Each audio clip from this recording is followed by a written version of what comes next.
Hi one, hope you are doing well from wherever you're watching this channel, depending on your time zone. Now, it is becoming evidently clear that UDA came to power when there was so much clueless from the members of parliament. You talk about the cabinet and whoever even support this regime. I have seen a story that was shared in the Star newspaper. And again, if you check on kenyans.co.ke, they're talking about the same thing. Where in the Star, they're saying that, with the headline there I'm seeing, UDA MPs confront Ruto over cost of living. When I look at this headline, then I just wondered, UDA, what kind of drama? What kind of drama? How come UDA MPs? Then, if you check on kenyans.co.ke, this is what they're saying also in the very same story. UDA MPs plead with Ruto to lower the cost of living, stating that they are losing popularity. Now, when I read this statement, then I remember what my friend Lima Queen was advising Raila and Azimio la Umoja. Lee was very clear that Raila should allow UDA party and the Kenya Kwanza government to mess the country. Let them pass all those kind of bills they want to do. Then after they have messed up, from there, people themselves are going to reject this regime. And they will face rejection on the ground. And Raila can pick from there going forward. That's what Lima Queen said. I think what he said is coming to happen today. These are members of parliament. After they have lied too long to William Ruto, after they fall in his trap, they passed a bill that was so scandalous, that was oppressive, that was one of the worst. Now they are going back to tell Ruto that the cost of living is making them unpopular on ground. The reality is that they are saying that people are rejecting them. Imagine you are a leader, then you are being rejected. Hata Raila aliquit maandamano. Lakini hata siku nyingine nimeona pia walemavu wamekuja kwa maandamano huko Nairobi. They blocked the road in CBD. What is on ground is that this government was one of the worst. It lied to many people. Even those who had believed in them, they are now changing their mind that they made a huge mistake. For example, right now, if you go to the social media, when you hear someone from Mount Kenya region commenting on something that seemingly is oppressive, you see people saying that you people, you are the one who planted this curse on us. Though we know we have a good number of people from Mount Kenya who voted for Azimio. They are a good number, 1 million plus. That's a huge. Sasa sio kila mtu. Kuna wale walitumia akili yao vizuri na kuna wale walidanganywa. But the reality is here with them. Today, members of parliament are now facing Ruto, telling him the truth, that they are now becoming unpopular. Ndio kitu Lia alikuwa amesema Raila ngoje. Ruto is also responding. But because he's focused on other things, including serving just for one term and planning to sell the next election, because he was a man who was planted there by some other forces, anawaambia nini? He don't care. He's not worried. He's focused on continuing with what he's doing, no matter if these members are popular or not. And he's saying that you do not have to be popular all the time.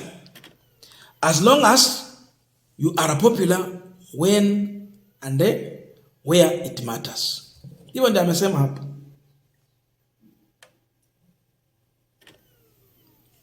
You only need to be popular when and where it matters, just for a specific time. But not all time you want to be popular. That answer alone, it is strong. And it is clear that Ruto is telling them that he has no any reverse gear. Kenyans have to continue suffering, no matter even if these members of parliament will be rejected. No matter if they are losing the popularity, he don't care. That is William Ruto. We are continuing this panel discussion, but just a quick request.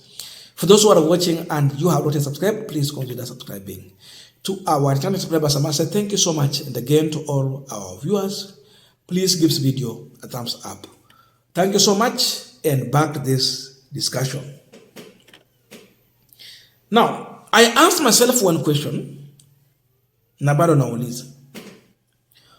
Who was passing the 2023-2024 finance bill, moving it from 8% ya Uhuru Kenyatta and pushed it to 16% ya William Ruto?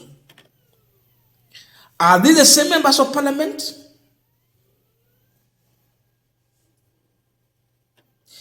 When these MPs were passing finance bill 2023, what did they imagine that is going to happen going forward? Were they sick in their head? Ama ni walemavu wa mawazo? So they never knew the impact of that finance bill. They never knew what will happen on the ground. And now they are facing the reality. This is a huge joke. Ndio maana watu nasema hapa watu hawakujipanga hata kuchukua uongozi. It just happened and they found themselves in office because other forces were not comfortable with other leaders in this country. And they put us in this mess by force. Hawa watu hawakujipanga hata kuchukua uongozi. Ndio maana hata kwa upande wao wale wabunge wao walichanganyikiwa. And that confirms that even members of parliament are being controlled by one individual, William Ruto. He wanted 16%. They had no say. They had to give him the way he wanted. Hata hawakufikiria wa reduce kwa kitu kingine hapo. They decided to multiply it by 2 and give it to Ruto. Today they are making noise. This is kind of stupidity we talk about. Hii tu ni ujinga. Sababu huwezi fanya kitu ukishafanya wewe mwenyewe umechukua kisu umepea Ruto achinje wa Kenya. Wakati Ruto ameanza operation ya kuchinja wa Kenya, wewe mwenyewe unarudi huko unamwambia tunapoteza umaarufu. Huku unajua unampea kisu ya kuchinja wa Kenya. UDA MPs are jokers. And even the way Ruto has answered them, I'm telling you, especially those who are coming from Mount Kenya region, for them to see second term in office. I'm saying so kwa sababu wale walitoka hapa Western, ukienda Kakamega, 99% of MPs ni Azimio. Mmoja ni wa DAPK, wengine ni wa ODM, na mmoja ni wa ANC. Kikuja Vihiga na mambo mengine, enda Busia huko. That is it. It is better you tell Kenyans about this when you are in Azimio, but not in Kenya Kwanza. They supported it. They wanted this. And after doing so, Ruto went quickly to sign it into he signed this bill into an act. Now it is operational. Kwa nini mngoje kuwa operational? It is working. And now ni miezi ngapi imepita? Ni 6 ama ni 5? Then you are making noise. Hata mwaka haijaisha.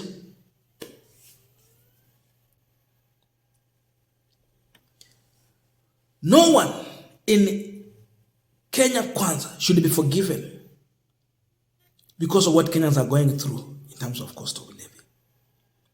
And the arrogance in Ruto himself, the kind, when you talk about that you should be popular when and where it is necessary. Anamaanisha nini?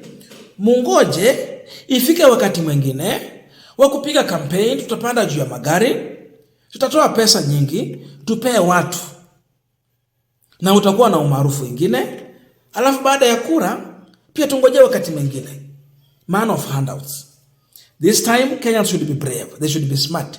They should pray that God give them Solomonic wisdom to understand when someone is lying to them, to be aware that handout is just for some time, but it has no any value in their life. It cannot dictate the prosperity in the future. Walitumia handouts to try and think of what will happen in the future. So they were foreseeing that we will have a government that will be coming to give 2 million to Mama Mboga, 3 million to Boda Boda. Sababu right now they're doing so and they're not in power. What if they come in power? Then they will do it better. Hiyo ndio ilikuwa mawazo finyu ya watu wengine wenye walikuwa wanapigia Kenya Kwanza kura. Walikuwa na mawazo finyu kabisa. Waliwaza kwa pua.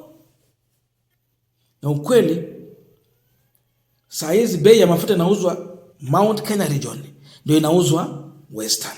Ile inauzwa Rift Valley, ndio inauzwa Lower Eastern. Hivyo hivyo tu.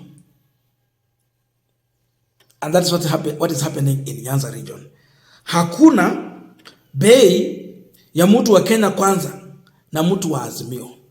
Mambo the same. But we cannot see any tangible project. And that is what is making Kenyans mad and see these people as unpopular.